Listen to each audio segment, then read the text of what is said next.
চক্রবর্তী মহোদয় এবং একটু আগে যিনি ওনার মূল্যবান বক্তব্য এবং ওনার যে লাইফ জার্নি আমাদের সামনে রাখলেন আমাদের অ্যাডভাইজার ত্রিপুরা ফিল্ম ট্রেনিং ইনস্টিটিউটে, এখন তো আমাদের অ্যাডভাইজারই বলবো ওনাকে, শ্রী বিপ্লব গোস্বামী, আইসিআই ডিপার্টমেন্টের ডিরেক্টর শ্রী বিম্বেশ্বর ভট্টাচার্য মহোদয়, vice chairman state level cultural advisory কমিটির Shri Subrata Chakraborty, Shri Nabendra Bhattacharya, chairman society for management of cultural complexes. আমার সামনে উপস্থিত আছে মাননীয় কর্পোরেটরসগণ, শ্রী সঞ্জয় দেব, বিশিষ্ট সাংবাদিক, এবং সানি দেব রায় মহোদয়কেও দেখেছি, অন্যান্য সাংবাদিক মহোদয় এবং বিশিষ্ট ব্যক্তিরা এখানে উপস্থিত আছেন, এবং বিশেষ করে যারা টিএএফটি এর যারা কর্মকর্তাগণ আছেন এবং সাংবাদিক বন্ধুরা, সবাইকে আমি হার্দিক অভিনন্দন ও শুভেচ্ছা জানাচ্ছি। এখানে আমরা এত সুন্দরভাবে আরেকটা গল্প এখানে বিপ্লব বাবুর কাছ থেকে আমরা শুনলাম। লাপাতা লেডিস তো আমরা শুনেছি, সেটা একটা গল্প, ওনার নিজের জীবনের গল্প আজকে আমরা শুনলাম, খুব ভালো লাগছিল। এবং ওনার গল্পের সাথে আমরা দেখেছি যারা লিজেন্ড ব্যক্তি, যে কোনো লিজেন্ড ব্যক্তি, যারা একটা বিশেষ জায়গায় পৌঁছেছে, তাদের কিন্তু সবসময় স্ট্রাগল লাইফ, এবং স্ট্রাগল ছাড়া কিচ্ছু হবে না। চেষ্টা, আবার না হওয়া, আবার চেষ্টা, সেটা কিন্তু আজকেও আমরা এখানে বিপ্লব বাবুর মুখ থেকে সেটা শুনলাম। উনি বলে ফেললেন, আদারওয়াইজ আমি বলতাম, যে উনার ভিতর থেকে, হৃদয়ের ভিতর থেকে এই ধরনের একটা চিন্তা ভাবনা সমাজের মধ্যে উনি দেখেছেন সেটা। আর বিশেষ করে বিহারের যেসব ডায়লগ আমি দেখলাম লাপাতা লেডিজের, তো আমরা তো এদের এইসব ভাষা আমার শুনে অভ্যস্ত আমি, তো সেগুলোকে উনি যে দেখলেন, আমাদের অনেকগুলো ইন্দ্রিয় আছে, 5টা ইন্দ্রিয় বলে, সবকটা ইন্দ্রিয়কে কাজে লাগিয়ে একসাথে করে সেটাকে মানে হৃদয়ে স্থান দিয়ে যেভাবে উনি সেই স্টোরিটা লিখলেন লাপাতা লেডিজ, সত্যি আমি ওনাকে ধন্যবাদ দেবো। এত সুন্দর একটা গল্প উনি বানিয়েছেন, এর মধ্যে হাসিও আছে, আবার ওর মধ্যে দেখা গেল দুঃখও আছে, সব মিলিয়ে টিলে একটা কম্প্রেহেন্সিভ স্টোরি যেটাকে বলে। এমনিতেই হয় না। 4000 ব্যক্তি, যেখানে স্ক্রিপ্ট ওয়ার্ল্ড ওয়াইজ যেখানে কম্পিটিশন হয়েছিল, ওনার মুখ থেকে শুনলাম he got the second position, তো ভাবা যায় না সেই জায়গার মধ্যে। তো আমাদের জন্য এটা গর্বের বিষয় যে ত্রিপুরার থেকে এরকম একজন ব্যক্তি এই আইফাই অ্যাওয়ার্ড পেয়েছেন। মানে কি বলবো, আমরা আপ্লুত বলতে গেলে, এবং আমি আপ্লুত, মানে সবাই, আমরা ত্রিপুরাবাসী সবাই আপ্লুত। আমাকে যখন বলা হয়েছিল প্রথমে, সচিব মহোদয় বললেন যে রবীন্দ্র ভবনে তার আয়োজন করব, তা আমি বললাম যে না, এখানেই আমরা করব, যেহেতু এটা ইনস্টিটিউট, এখানে হয়তো বা ছোট পরিসর, সেটা লোকজন কম, কিন্তু এখানেই করব। তাহলে এই যে একটা ইনস্টিটিউট আমরা 2022-এ আমরা শুরু করেছিলাম, যারা এখানে কখনো আসেনি তারাও এসে দেখুক, এখানে স্টুডেন্টরাও অনেকে আছে। তো আমরা, এটা আমাদের জন্য প্রাইড যে এই ধরনের একটা ইনস্টিটিউট। উনি বললেন ঠিকই যে এখানে আমি কিছু না, ওনাকে আমি এর আগে, অনেক আগে আমি ডেকে পাঠিয়েছিলাম, তো ওনার সাথে আমি বিস্তৃতভাবে ওনার সাথে আলোচনা করেছি কিভাবে এই ইনস্টিটিউটকে সামনের দিকে এগিয়ে নেওয়া যায়। উনি বলছেন যে এরকম কিছু লাগবে না, ক্যামেরা লাগবে। আমার এখন মনে আছে যে ক্যামেরা, আমি বললাম এই ক্যামেরা হয়ে যাবে, কোনো সমস্যা নেই, আমাদের নিজেদেরও সুবিধে আছে।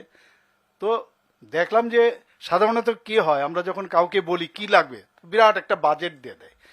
ওনাকে আমি দেখলাম যে উনি বলছেন যে না, এর মধ্যেই হয়ে যাবে, তা আমার মধ্যেও মনে হলো যে তাহলে তো ইট ইজ পসিবল।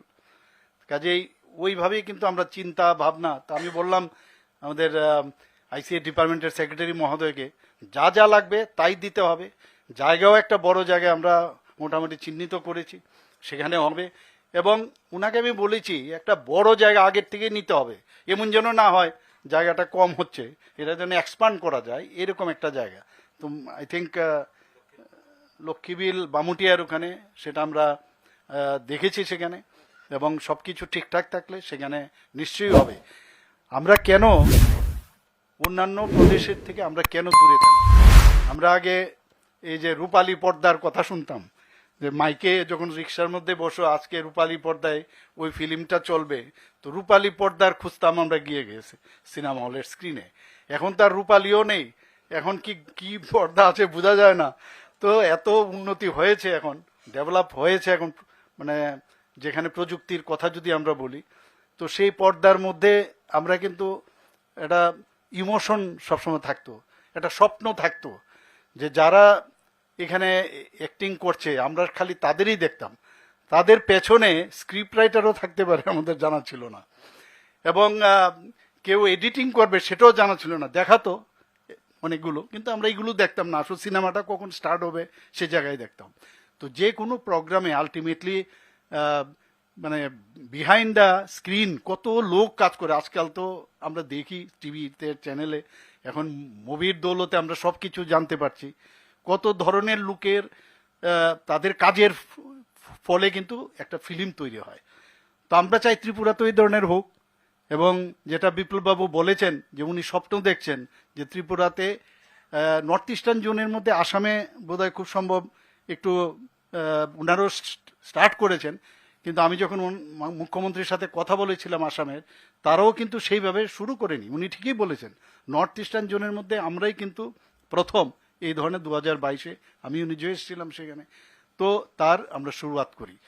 এখন বাকি এটাকে সামনের দিকে আমরা কিভাবে এগিয়ে নিয়ে যাব সেই নিয়ে আমাদের বিস্তর আরও পরিশ্রমের দরকার, এবং পরিশ্রমের বিকল্প কিছু নেই। আমাদের অনেক সময় বলে যে আপনি এই বয়সে তো পরিশ্রম করেন কেন, কারণ পরিশ্রমটা আসে কিন্তু ভিতর থেকে, যখন মনের একটা খুশি আসে যে আমি যদি কোনো কাজ করি তাহলে সেটা মানুষের ভালো হবে, সমাজের ভালো হবে, ত্রিপুরা রাজ্যের ভালো হবে, তাতে করে কিন্তু পরিশ্রমটা সেভাবে কিন্তু ফিল হয় না। তো এখানে আমি যারা যারা আছেন, যারা ফিল্মের সাথে জড়িত আছে, সবাইকে আমি বলবো যে আমরা সবাই মিলে এই ইনস্টিটিউটকে আমরা আমরা কলকাতার থেকে এখন আমরা কোলাবোরেশনে আছি এখানে আমাদের এসআরএফটির সাথে, কিন্তু আমরা চাই যে আমরা নিজেরাই, why not we should be the host on our self, আমরা নিজেরাই আমাদের সব কিছু যেন আমরা করতে পারি, এবং আমি নিশ্চিত যে আগামী দিন সেটা সম্ভব হবে। এবং এইরকম একজন ব্যক্তি আমরা যেহেতু পেয়েছি, কারণ এটাও কিন্তু আমাদের জন্য সব মানে ভগবানই করে, আমি বলবো যে ত্রিপুরার এইরকম জায়গায় একটা ব্যক্তি গেছে। উনি বললেন যে পড়াশোনার যখন ক্লাস 10 পাস করেছেন, লেটার পেয়েছেন, সাধারণত ডাক্তার ইঞ্জিনিয়ারের কথা চিন্তা করেন, এখন সেই জায়গায় গ্র্যাজুয়েশন করে শেষ পর্যন্ত এই ফিল্ম দুনিয়ায় গেলেন, সেখানে এডিটিংও করেছেন বললেন, ডাইরেকশনও দিয়েছেন। আমি আশা করি আগামী দিনে আরও অনেক উনি আরও ভালো ভালো কাজ করবেন। এবং আমরা নিউটনসের সম্পর্কে আমরা জানি, আমরা দেখেছি এই প্রকৃতির মধ্যে কিন্তু সব এভরিথিং, আমরা কিন্তু সেগুলো দেখতে পাই না, কিন্তু নিউটন ভাবলো যে আপেলটা উপর থেকে নিচে কেন পড়ে, এটা উপরে যায় না কেন, তবেই নিউটনস ল হয়েছে। তো সেইভাবে আমাদের এক একজন ব্যক্তি, সেটা আমাদের রাজ্যেরই হোক, ভারতবর্ষের যে কোনো ব্যক্তি হোক, পৃথিবীর যে কোনো ব্যক্তি হয়, সেটা আর্কিমিডিসের প্রিন্সিপালই হোক, যাই হোক, ভাবাটার উপর ডিপেন্ড করছে, এবং সেটা মনের এবং দিমাগের সবটা মিলিয়ে যখন চেষ্টা করে তখনই কিন্তু ইনভেনশন হয়। আমি আশা করি ওনাকে দেখে, বিপ্লব বাবুকে দেখে ইন্সপায়ার্ড হওয়া উচিত আমাদের আগামী দিনের যারা স্টুডেন্টরা আছে। পরিশ্রমের সত্যি আবার বলছি যে আমরা খেলাধুলা তো করেছি, প্র্যাকটিস প্র্যাকটিস প্র্যাকটিস, প্র্যাকটিসের কোনো বিকল্প নেই। আমরা এর মধ্যে দেখলাম ইন্ডিয়া চ্যাম্পিয়ন হয়েছে, কিন্তু এই মনে হচ্ছে যে ব্যাট তো এমনি চালিয়ে দিয়েছে, কিন্তু তার জন্য কত শ্যাডো প্র্যাকটিস থেকে আরম্ভ করে কত প্র্যাকটিস করতে হয়েছে সেটা কিন্তু আমরা দেখিনি। যে প্র্যাকটিস করতে হবে, আর একদম মানে ফোকাস, যেটা বলে ফোকাস করা, যে আমি যে কাজটা আমাকে দিয়েছে সেটা আমি তার ইন ডেপথ আমার যেতে হবে, তবে আমাদের এই এক ত্রিপুরা শ্রেষ্ঠ ত্রিপুরা যে আমরা বলি। আমি আপনাদের উনি বলেছেন বিপ্লববাবু যে আমি অনেক কিছু করেছি, আমি কিছু করিনি, আমার সুযোগ এসছে, আমি সুযোগের সদ্ব্যবহার করছি, সেটাকে প্ল্যাটফর্ম যদি আমি দিতে পারি, এই ধরনের ব্যক্তিদের যদি আমরা সুযোগ দিতে পারি, তাহলে আগামীর প্রজন্মের জন্য সুযোগ আসবে।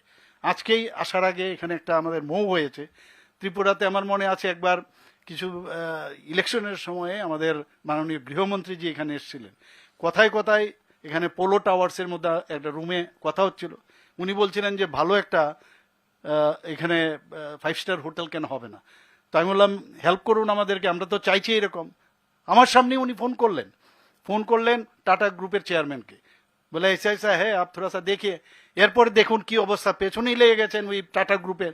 আজকে ওনাদের সাথে আমাদের মৌ হয়েছে, এবং ত্রিপুরাই একমাত্র জায়গা যেখানে পুষ্পবন যে প্যালেস, সেটাকে যেটা আগের মানে আর্স্টওয়াইল গভর্নর হাউস ছিল সেখানে হচ্ছে, এবং সেখানে কি নামে হবে সেটা সেটা হচ্ছে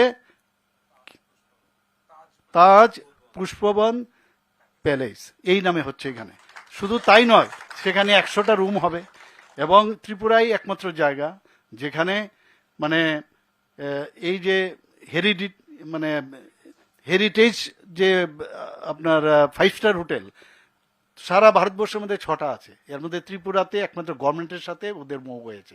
বাকি জায়গার মধ্যে যারা রয়্যাল ফ্যামিলির যারা আছে তাদের সাথে ওদের মৌ হয়েছে, এবং সেখানে আজকে 4টে মানে যে রয়্যাল ফ্যামিলির যে আন্দাজ সেই অনুযায়ী মেইন যে বিল্ডিং তার পেছনের সাইড দিয়ে 4টা রুম হবে, এবং পেছনে আরও বাকি প্রায় 100টার মতো 100 কিস তৈরি হবে মানে রুম, এবং সেগুলো সেই রয়্যাল স্টাইলই সেগুলো হবে। এখন কথা হচ্ছে যে এটার করার অর্থ কি, আমি আবার বললাম সুযোগ, এটা দিয়ে বাইরের থেকে ওনাদের যে সার্কিট আছে টাটা গ্রুপের IHCL যে ওদের সংস্থা, সারা পৃথিবীর সাথে ওদের একটা কানেক্টিভিটি আছে, সেখান থেকে প্লেন বুক করে চার্টার প্লেনে ত্রিপুরাতে আসবে কি মাণিক্য ডাইনেস্টি সম্পর্কে জানতে আসবে ওরা। মাণিক্য ডাইনেস্টি আমরা ত্রিপুরাতে জানি, ভারতবর্ষের কয়েকজন জানে, কিন্তু যখন এই ধরনের হোটেল হবে তখন ওনারা কিন্তু এখানে আসবেন, দেশ বিদেশের ব্যক্তিরা যখন আসবেন তখন মাণিক্য ডাইনেস্টির সম্পর্কে জানবে, আমাদের যারা জনজাতি গোষ্ঠী আছে তাদের কালচার সম্পর্কে জানবেন, কারণ ওখানে তো বসে থাকবেন না, ওনারা বিভিন্ন যে আমাদের ট্যুরিস্ট স্পটগুলো আছে সেখানে যাবেন। তো এখান থেকে প্রায় 200-র মতো, যা আমার কাছে ওনারা বললেন 200-র মতো লোক সেখানে এমপ্লয়মেন্ট পাবেন, আর ইনডাইরেক্টলি আরও অনেক সেখানে বেভারেজ থেকে আরম্ভ করে আমাদের ট্রান্সপোর্ট থেকে আরম্ভ করে সবাই কিন্তু যুক্ত হবে।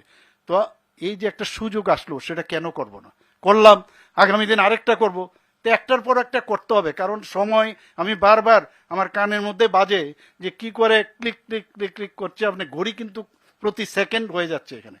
তো যত পারা যায়, সময় খুব কম, যত সুযোগ আছে সুযোগের সদ্ব্যবহার করা।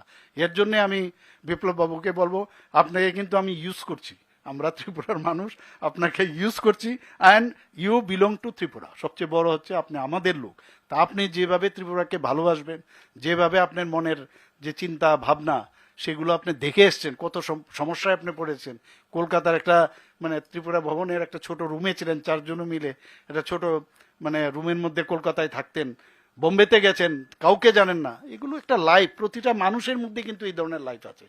কাজেই ইউ আর নট অ্যালোন, কিন্তু আপনাকে আমাদের ব্যবহার করতে হবে ফর দ্য নেক্সট জেনারেশন।